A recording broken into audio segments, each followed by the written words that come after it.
L'hypothyroïdie est une maladie qui affecte principalement les femmes de plus de 50 ans, mais également celles qui viennent d'accoucher.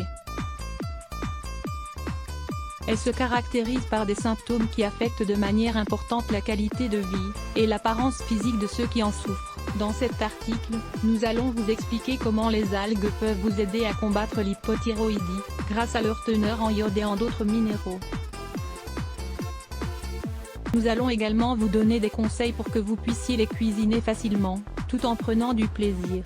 Qu'est-ce que l'hypothyroïdie ? L'hypothyroïdie est une maladie qui touche plus de 3% de la population mondiale.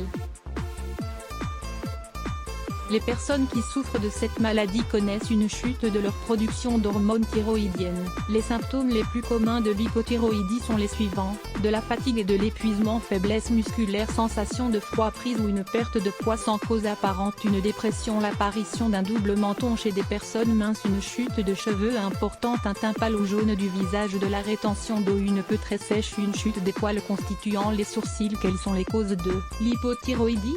Les causes les plus habituelles de cette maladie sont les suivantes: une thyroïdite, des problèmes congénitaux, de la radiothérapie dans la zone du cou, la prise de médicaments antithyroïdiens, la prise d'un traitement à base de lithium, une carence chronique en iode. Les algues sont encore largement méconnues dans le monde gastronomique, alors qu'elles sont des aliments très médicinaux et peuvent s'intégrer dans de nombreuses préparations culinaires.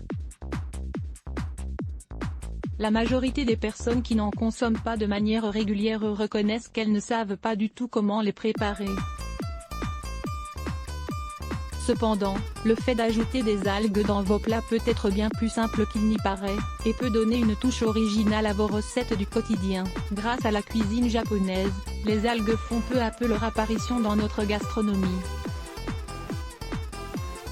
Les régimes végétariens et macrobiotiques proposent également de les ajouter plus fréquemment à nos menus, pour augmenter de manière considérable la quantité de minéraux que nous ingérons, comme l'iode, une substance qui fait souvent défaut chez les personnes atteintes d'hypothyroïdie. Avant de vous donner des conseils pour cuisiner des algues, nous devons vous préciser que vous devez toujours choisir des produits biologiques, ou tout du moins garantis sans substances toxiques, comme les pesticides, par exemple.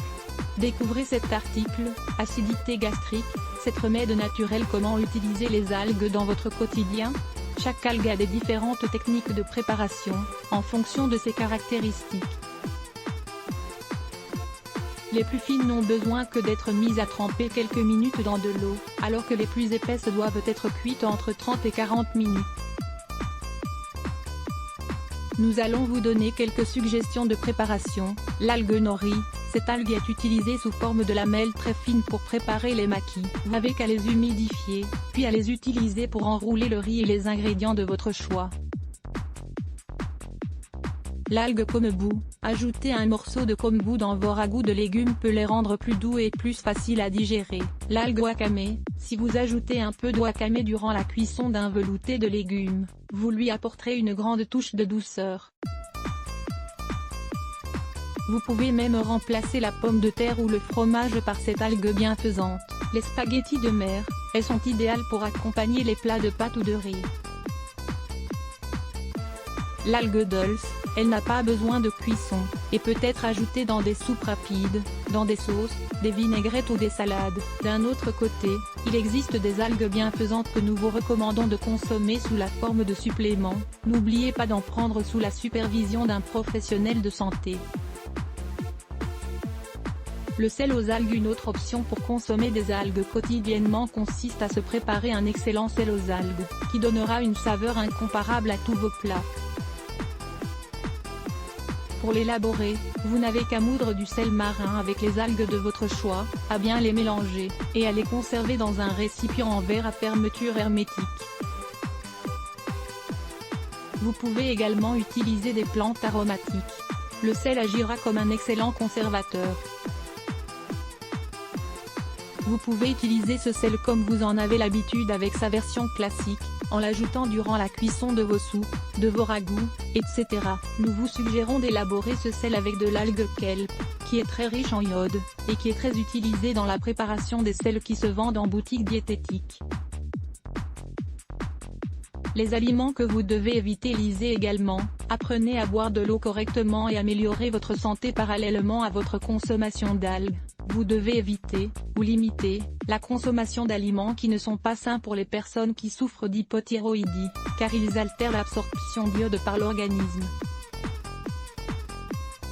Les légumes crucifères, choux de Bruxelles, choux-fleurs, brocolis et choux pommés, les épinards, le soja, la pêche, les haricots, le citron vert, tous les aliments transformés et raffinés, ainsi que l'eau du robinet, sont très mauvais pour votre santé si vous souffrez d'hypothyroïdie.